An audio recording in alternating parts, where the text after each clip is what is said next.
Good afternoon, and thank you for attending today's webinar. My name is Jennifer Cooley, and I am the Education and Outreach Manager for the State Historical Museum. During 2021, the State Historical Society is commemorating the upcoming 175th anniversary of Iowa statehood. In March, which is Iowa History Month, the Iowa History 101 webinar series expands to every Tuesday and Thursday. You can learn more about this series and all of our programs on our website at iowaculture.gov. Please remember to sign up for each webinar you would like to attend, and don't worry if you can't watch live, all presentations will be recorded.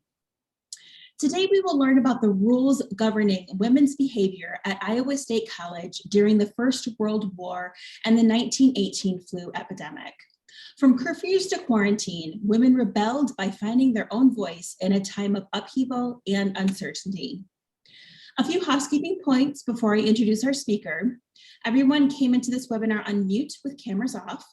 Closed captions are available by clicking the closed caption button on your screen. The webinar is being recorded and will be placed on the Iowa Culture page of YouTube in a few days.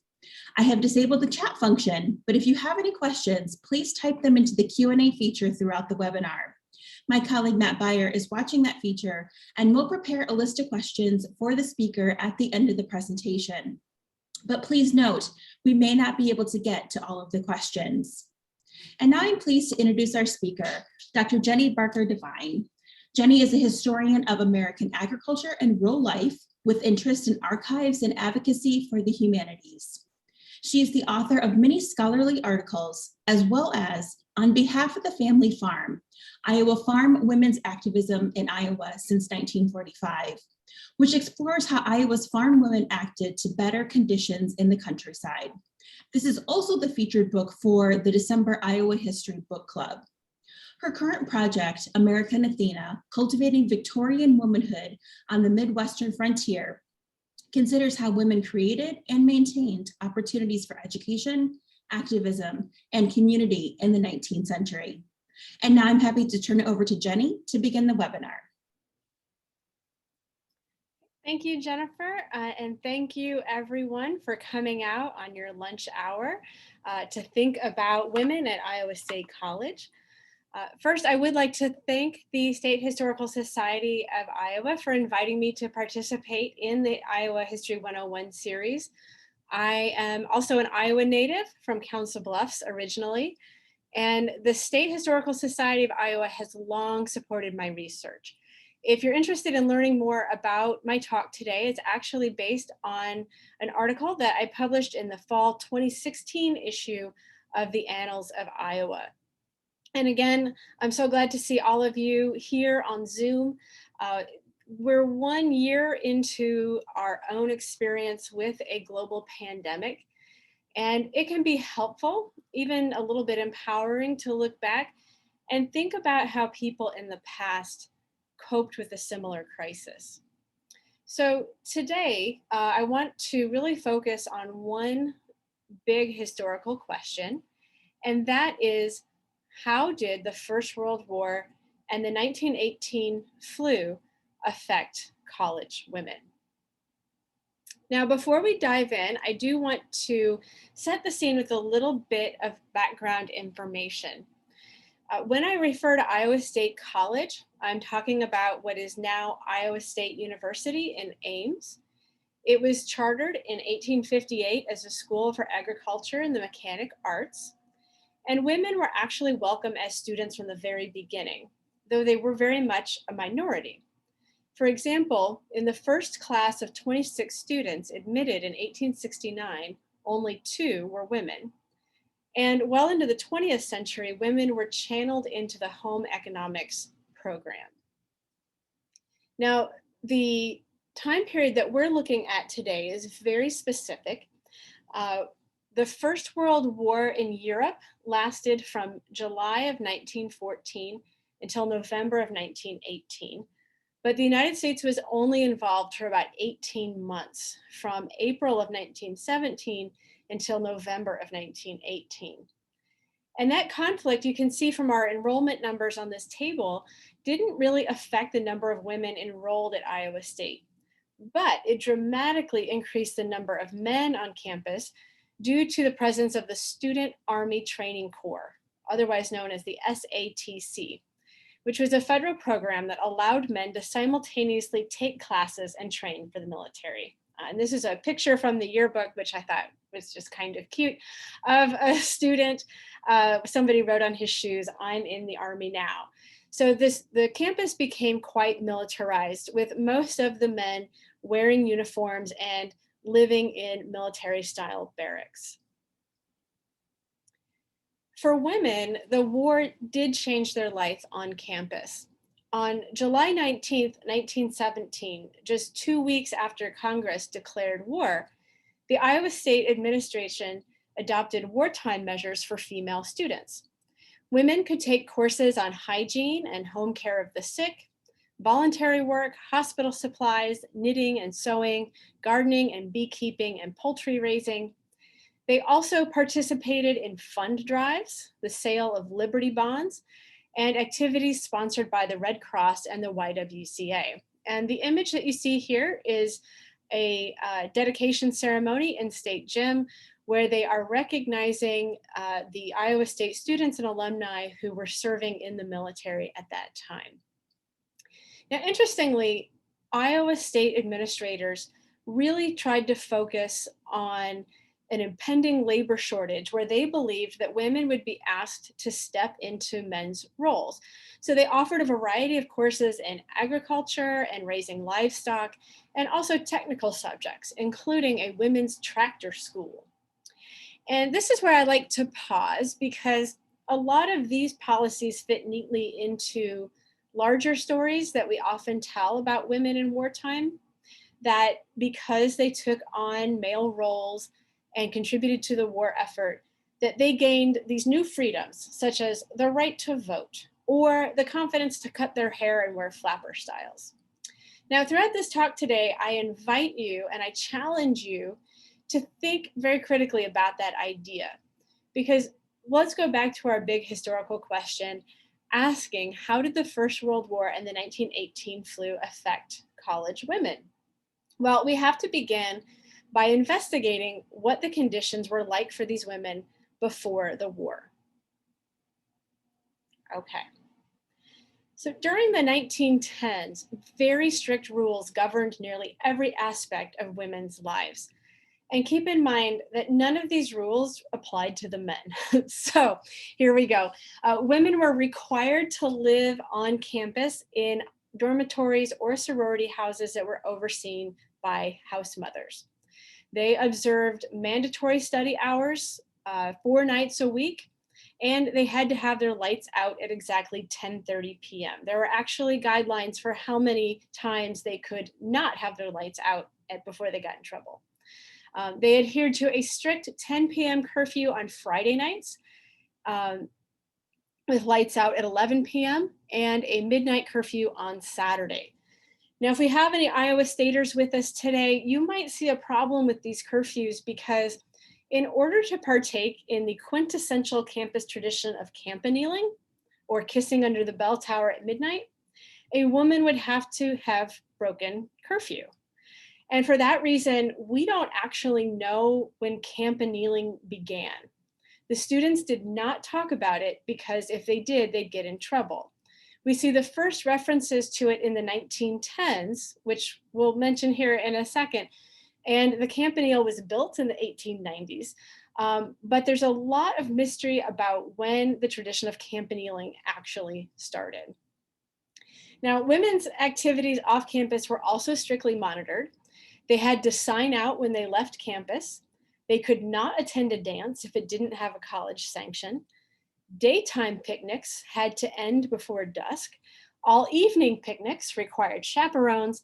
And if a woman expected to return to the dorm after 6 p.m., or if she had to leave Ames, she had to obtain permission from her house mother before she did so. Now, men could participate in intercollegiate athletics, but women were limited to intramurals, although they still could letter in sports, as we see in this photo here. They were further prohibited from campus leadership positions, such as student government. In fact, the women weren't even allowed to join the main student government. Rather, they had to join a women's guild or auxiliary. They could not serve as editor of the student newspaper or the yearbook or take on other high-profile positions. And finally, if they majored in home economics, their education was somewhat narrow because they were only allowed 6 elective credits overall.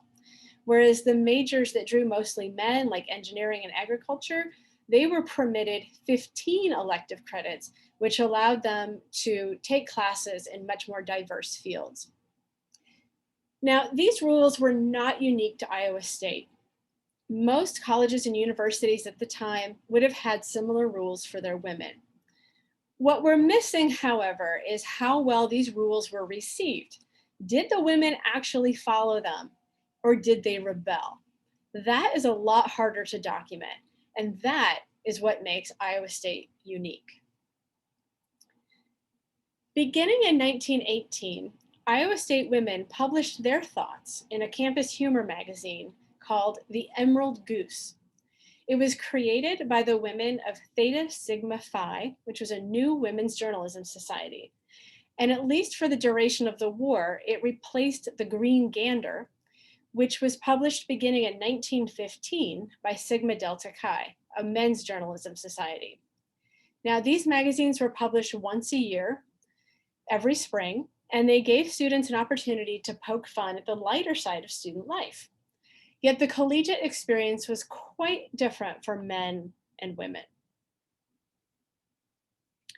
So the men who edited the Green Gander tended to talk more about athletics, fraternity life, and hazing rituals, like this practice of stretching or picking up a first-year student, holding each limb and shaking him vigorously until all of the change fell out of his pockets. The Green Gander also tended to portray women in stereotypical ways, like obsessed with beauty or catching a husband. For the women at Iowa State, the Emerald Goose was more than just an opportunity to poke fun at things. It actually allowed the women to critique the administration's strict limitations on their behavior and the largely unregulated lives of male students. Now, in the first issue of the Emerald Goose, published 1 year after the US entered World War I, the women of Theta Sigma Phi asserted that their magazine was only a wartime measure when they wrote, quote, "The Emerald Goose cannot build ships, nor move freight, nor go over the top with the boys. But we hope it can dispel gloom. We hope it can keep cheerful the men who go and the men and women who stay. This is our bit in this war." Yet the records of Theta Sigma Phi indicate that these women, pictured here in the 1919 yearbook, actually had greater aspirations. In 1916, a woman journalist in Des Moines helped the Iowa State women apply to the national organization to establish their own chapter of this honorary society in Ames.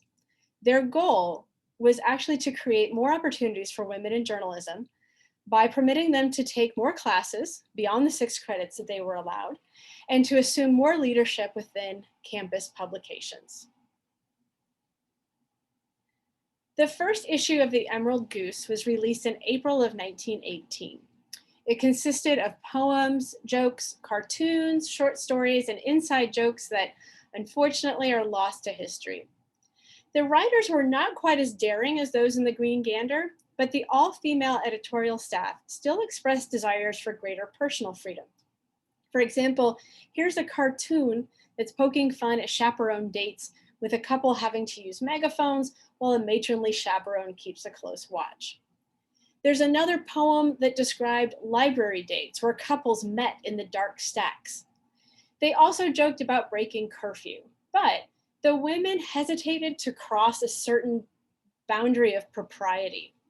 The following year, however, the women of Theta Sigma Phi produced a very, very different magazine in the midst of a crisis.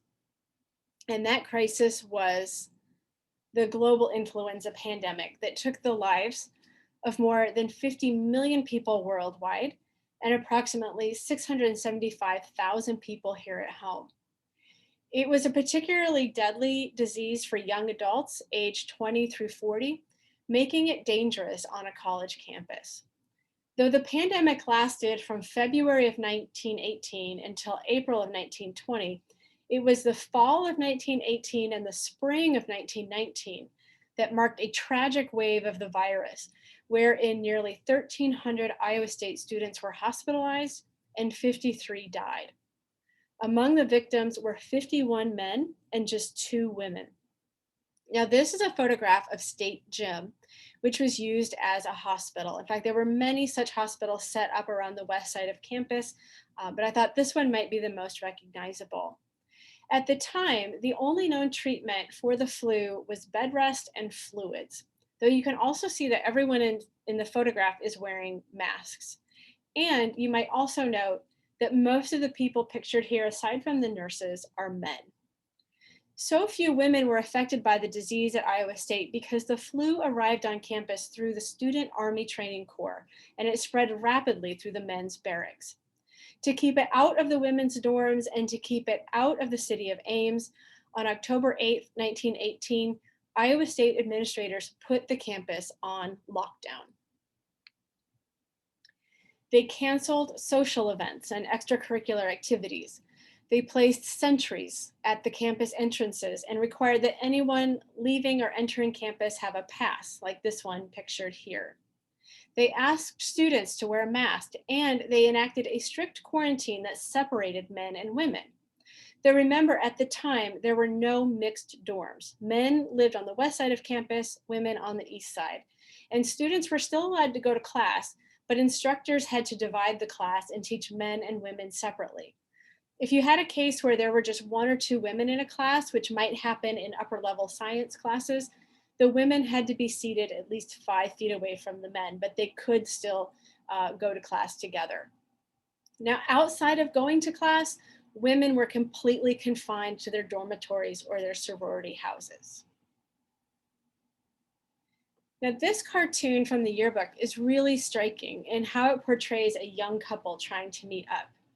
And though the yearbook says it was 1920, it was actually produced in 1919. So if we read the signs, they're all signed by the Board of Deans or the top administrators at the college. And they say, never face each other when conversing. So that's why they're back to back. Don flu masks, remain within the boundaries of campus, and move on. All of which were real rules. So even though this is kind of meant to be sweet and funny, it is also grounded in truth. Now, for the most part, the quarantine worked and the flu stayed out of the women's residences. Yet in the March 1919 issue of the Emerald Goose, we get a sense that life under quarantine for women was full of boredom, frustration, worry, and from time to time, breaking the rules. The cartoon that we saw on the previous slide hints at an innocent meeting between a couple, and it's rather sweet. But the 1919 Emerald Goose again makes fun of casual hookups in the library, showing the Dean of Women, Frederica Shattuck, thundering through the library with an umbrella in hand as couples hide.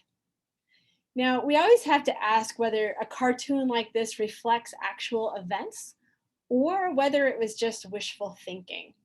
It's difficult to verify library dates. They're mentioned constantly all the time through the 19-teens and the 1920s, so we're pretty sure they happened, but there are other incidents that we can actually document for sure. For example, here's a cartoon of 4 young women playing strip poker, with a shocked house mother peering through the door. Underneath the cartoon was a long, untitled poem written as a letter from a first-year student to her brother stationed with the military in France during the war. In the first part of the poem, the writer described how the women were bored to tears because of the quarantine. So, with nothing else to do, they decided to play strip poker. Upon being caught, the women were sent to the Dean of Women, Frederica Shattuck, and here you can see the last part of the poem where the writer described what Shattuck might have said to them. They wrote, "We are shameful and immodest and unladylike and a menace to the morals of the institution and a discredit to the ideals of ISC." Okay, so if we go back to the archives and look through the administrative records, we find out that this story is true. 6 women living in Lyon Hall were suspended for the remainder of the quarter in the fall of 1918. Interestingly, the records also include a letter from the mother of one offender who wrote to Shattuck, angry that her daughter was suspended and had to travel home during a deadly pandemic. She blamed Shattuck for the incident, saying that Iowa State had not provided enough amusements, that's her word, amusements, to keep the women out of trouble. So the cartoon and the poem are not just funny, exaggerated musings on female sexuality and boredom under quarantine, but rather it's a kind of protest and a show of solidarity with the suspended students because it talks about how unfair this whole thing was. So much of that March 1919 issue is dedicated to challenging administrators and critiquing sexist policies, going so far as to point out the everyday problems of double standards for women and even issues of sexual harassment and safety on campus. Okay, so the First World War ended before this issue came out. It ended in November of 1918. And with that, the Student Army Training Corps was demobilized. And throughout December, January, and February of 1919, rebellious students, both men and women, overwhelmed the administrators occupied with enforcing a quarantine and overseeing a return to peacetime, trying to demobilize this SATC and trying to continue on as normally as they possibly can.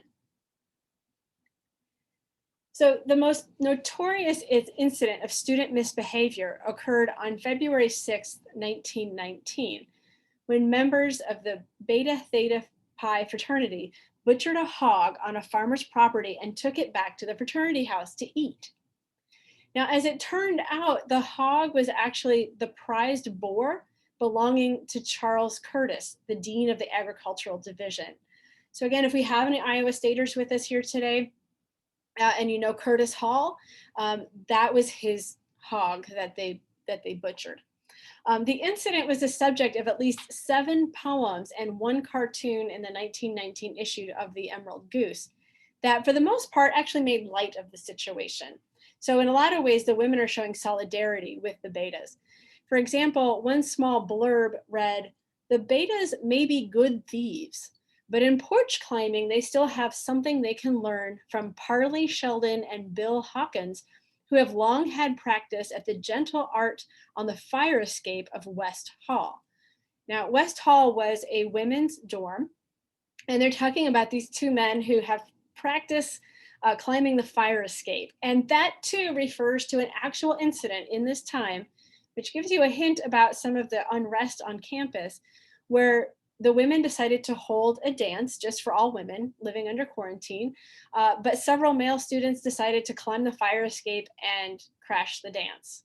And so I found this one interesting because it kind of chides the betas, but it identifies and even compliments the men who tried to climb the fire escape and infiltrate the women's dance.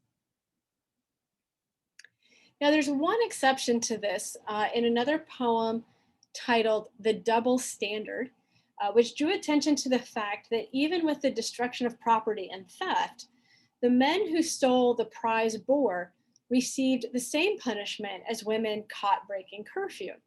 It read, "I go to a show on Tuesday night, quite much against the college rule. I'm caught, I'm tried, I'm sentenced to pay. By jinx, I'll be hanged if it's fair. My friend, Mr. Beta, goes out after night and steals for his frat 1 fat pig. He is caught, he is tried, and he is sentenced. He pays, but not as compared to myself." Again, this poem seems to point out some inequity, but it actually references a real incident where 18 Iowa State women obtained permission from their house mother to go see a movie on the night of March 7th, 1919. Instead, they attended an unchaperoned public dance in downtown Ames. They were caught and they lost all of their social privileges for the first 6 weeks of the spring quarter. And that, in fact, was the same punishment that the betas received. Now, they also had to pay Dean Curtis back for his financial loss, but unlike the women playing strip poker, the betas were actually allowed to stay in school. So for the women of Theta Sigma Phi, silly poems, cartoons, blurbs, and stories were more than just ideological critiques, but rather they were pointed criticisms of the realities that they regularly encountered. All right, so let's return one more time to our big historical question that we have for today, which is how did the First World War and the 1918 flu affect college women? Building on that, we can ask, did this protest through the Emerald Goose result in any lasting change? Well, it did result in some change, but not in greater gender equality. First, the strict rules that regulated women's behavior persisted into the 1960s. So that would be a big no. Things like curfews, dress codes, restrictions on behavior remained part of campus life for several more decades. Now, what about women's opportunities to participate in journalism? The returning issue of the Green Gander was actually published in April of 1919, just 1 month after the Emerald Goose. Yet rather than expressing camaraderie with the staff of the Emerald Goose, the men of Sigma Delta Chi were antagonistic. An editorial in the Green Gander expressed relief at the reappearance of the men's magazine and asked whether the Emerald Goose had sufficiently filled its place in wartime. The answer, they said, "Heaven help us, no," in all caps. The same issue featured a poem dedicated to the staff of the Emerald Goose that read, "You can talk about women's rights and the talent that they show, but the way they butchered that poor book to me was an awful blow. Their jokes were old, their takeoffs crude, and it meant naught to me. I rise right now to let you know it was not worth 20C. So no, the men of Sigma Delta Chi did not think especially highly of the women's efforts. Now, once the quarantine was lifted, disciplinary problems among students persisted through the spring of 1919. In April of 1919, students protested the fact that dances ended at 10 p.m. on Fridays and 11:30 p.m. on Saturdays. They wanted them extended into the evening. And at one dance, they basically refused to leave.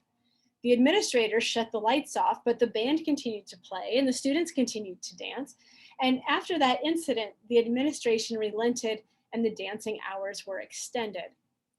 There were also some incidents with hazing and some violence on campus, mostly involving, actually entirely involving men. And that was kind of the last straw. So in June of 1919, President Raymond Pearson and the Board of Deans, under pressure from an outraged alumni association, decided that the humor magazine should be, quote, properly censored. Should the students refuse to cooperate, the deans agreed that the organizations would be discontinued. So the Emerald Goose enjoyed 2 more issues, which were actually very mild compared to the 1919 issue. By 1921, however, the college administrators decided that the magazine should be discontinued, and they asked that women be allowed to join the staff of the Green Gander. And they were, but only in small numbers and definitely not in leadership positions. Now, administrative records don't tell us the entire story of why the Emerald Goose was discontinued, but this cartoon from the last issue in 1921 suggests that the women of Theta Sigma Phi knew that they were under the gun and that they were being watched. We have a sort of matronly looking woman saying, "Mary, Mary, quite contrary, how did your goose come out? With censors 3, so good are we. Just send it home without a doubt." So the Emerald Goose lasted just 4 years, but it's unique in that it represented a determined effort on the part of women at Iowa State to have their voices heard. The urgency of the First World War created an opening for women to tell their truth and to argue for greater inclusivity. But the conflict itself and the ideas about women's patriotic duty was not necessarily what pushed them forward, nor did their protest alter deeply ingrained sexist attitudes on the part of administrators or male students. So the magazine could be considered a temporary wartime measure, but the women of Theta Sigma Phi actually created a lasting organization. In their 1925 annual report, members reported that Iowa State now offered a new journalism major, which women could take, and they hoped to attract more female students by asking the department to hire more female faculty. They noted that some of the women who had worked on the Emerald Goose had graduated and were now pursuing careers in journalism.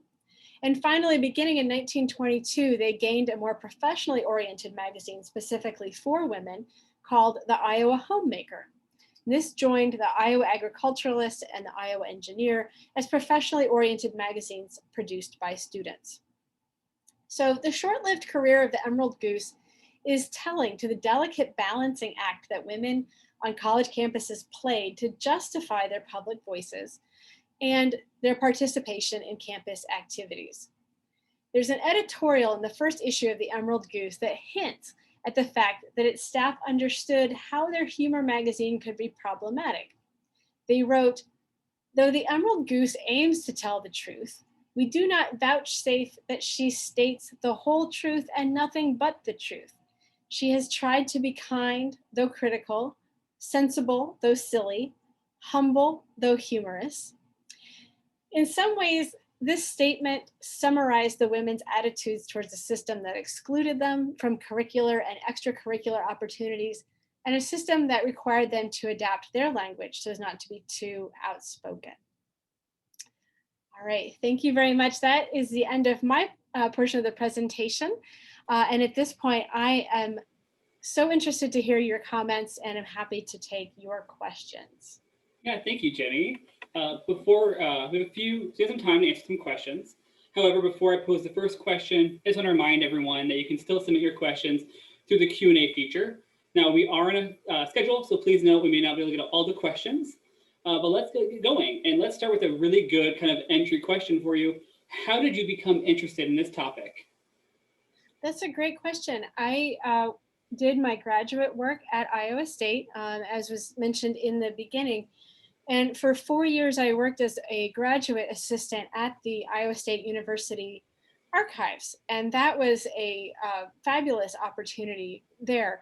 And this was just one of my favorite things in the archives. It was so fun to look at and to think about. And then I also had an opportunity to use these materials to write a paper for a class. So I was able to do that.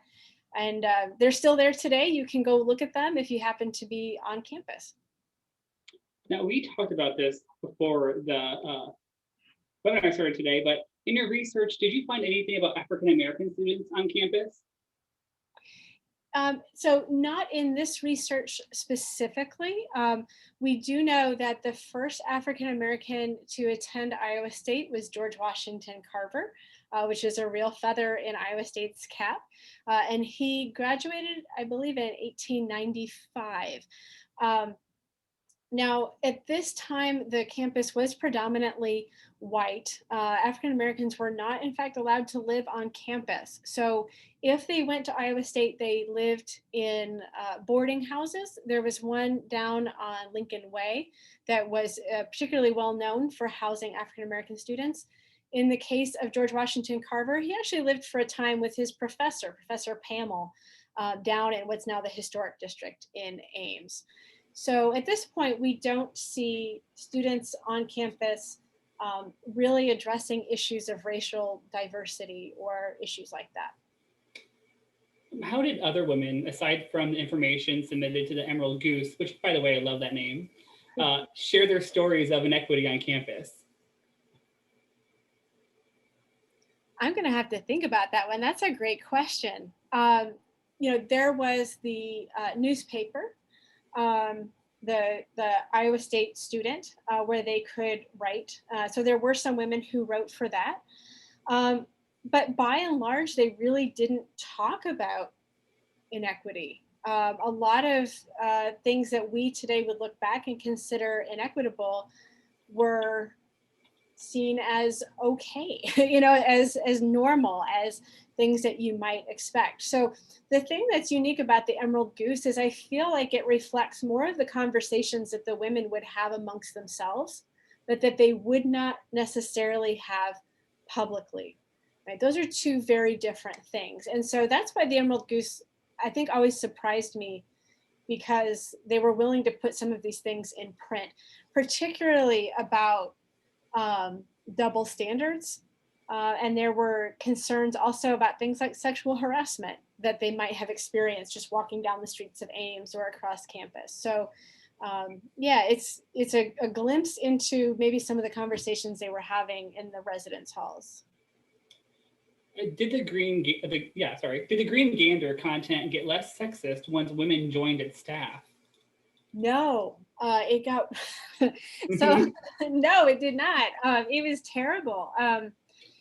And the magazine persisted through, I believe, the early 1960s, when it was finally discontinued because it just continued to cross lines of propriety that, even other students were like, we can't say this. So yeah, it stayed a very male dominated publication from the 20s up through the 60s when it was finally shut down. So we have some questions about suffrage on campus. How did this action by women during World War I lead to student participation in the women's suffrage movement? That's a great question. I'm actually not sure if women did have suffrage organizations on campus at the time, either for students or faculty. Certainly, we have very deep connections to the suffrage movement because Carrie Chapman Catt graduated from Iowa State, although by this time, she was living outside of Iowa. And there's been some really excellent research by another Iowa State alum, Sarah Agee, who earned her PhD in the same program as me.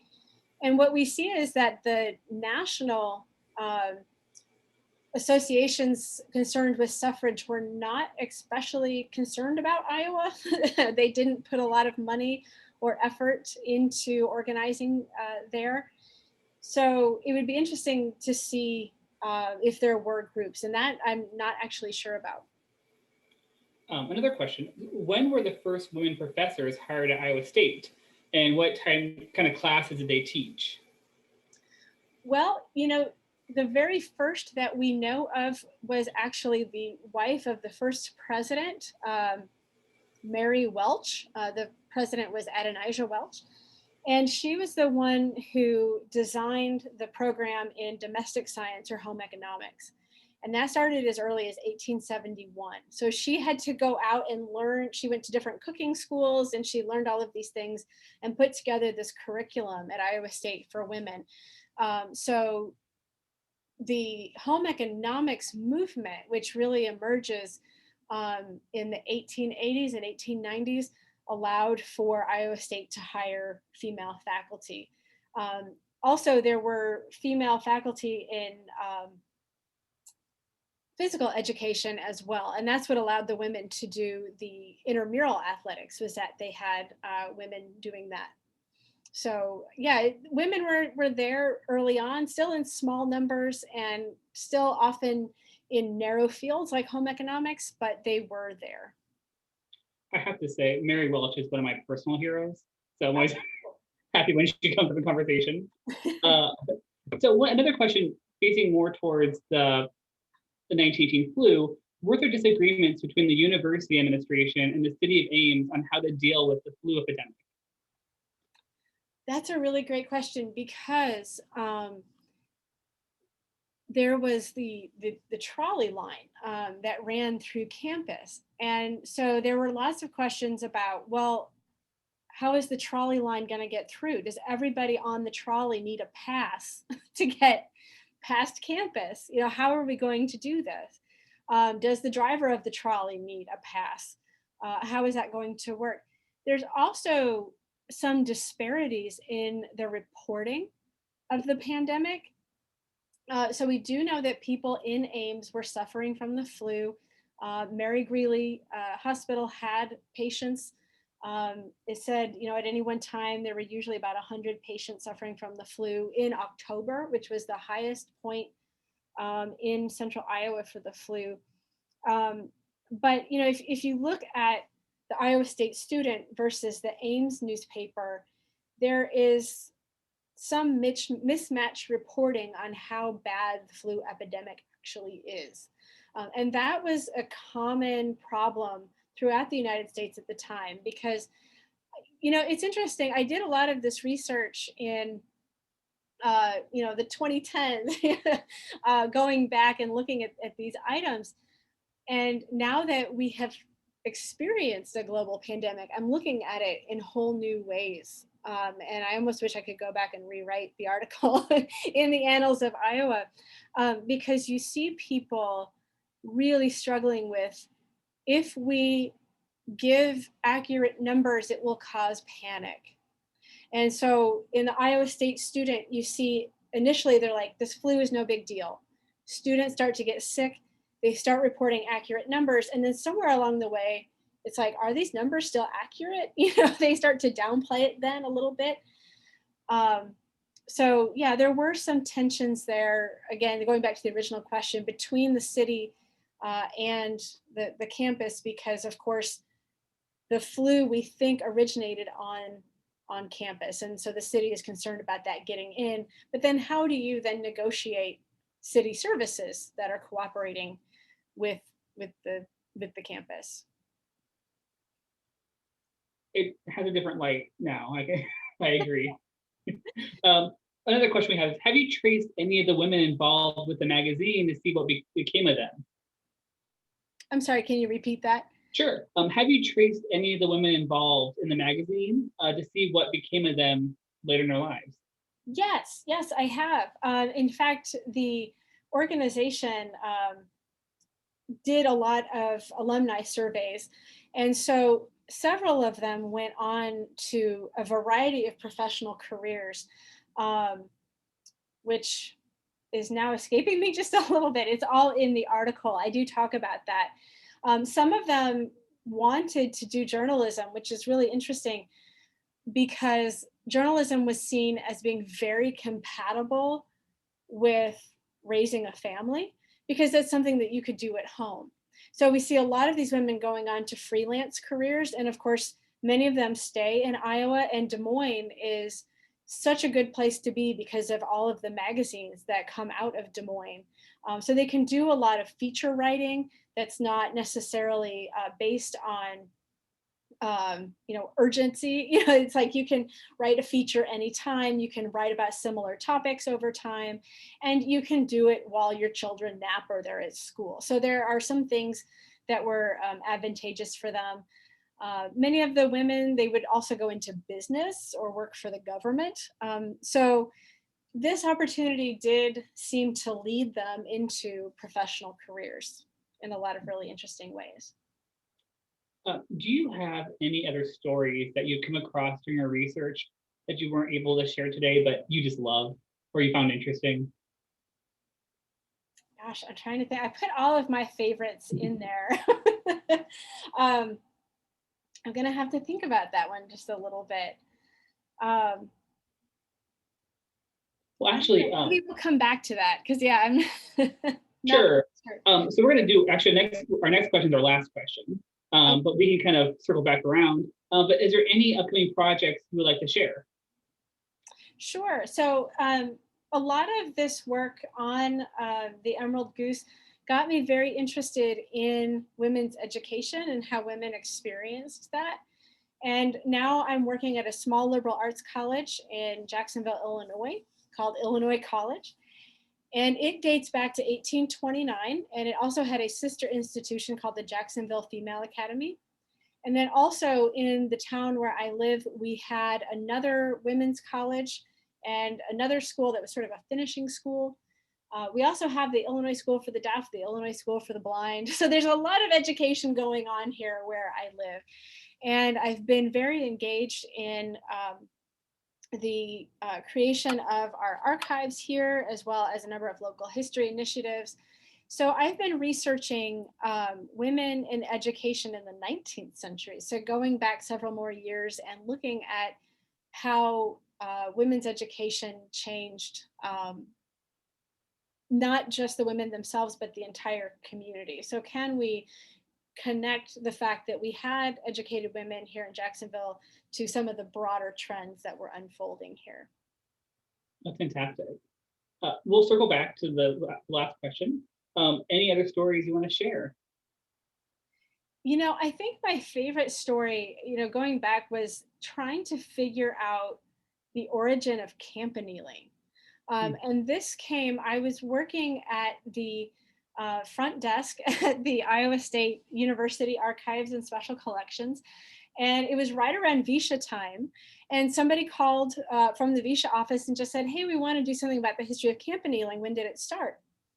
And so I went to the first source that you would always go to at that time. She's now retired, but Becky Jordan worked at the Iowa State Archives, and she was the source for all things Iowa State. In fact, she helped me quite a bit with this research. And I said, when did campaneling start? She says, I don't know. And if she didn't know, then it's like, well, nobody knows. So we decided to do an investigation and try to dig deep into the sources.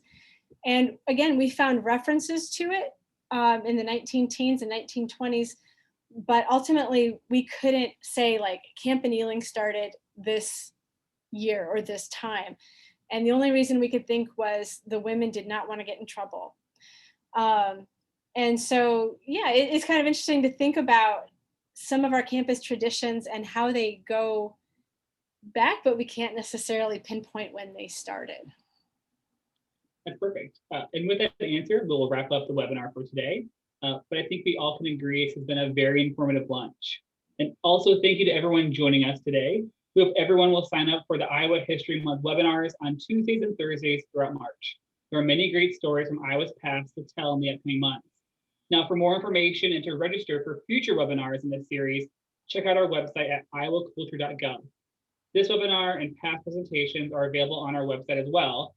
And while you're there, you can look into some of our other fantastic digital programs, such as our Goldie's Kids Club activities for young historians, or watch video recordings of the Iowa Story series, which is hosted by our Iowa City branch.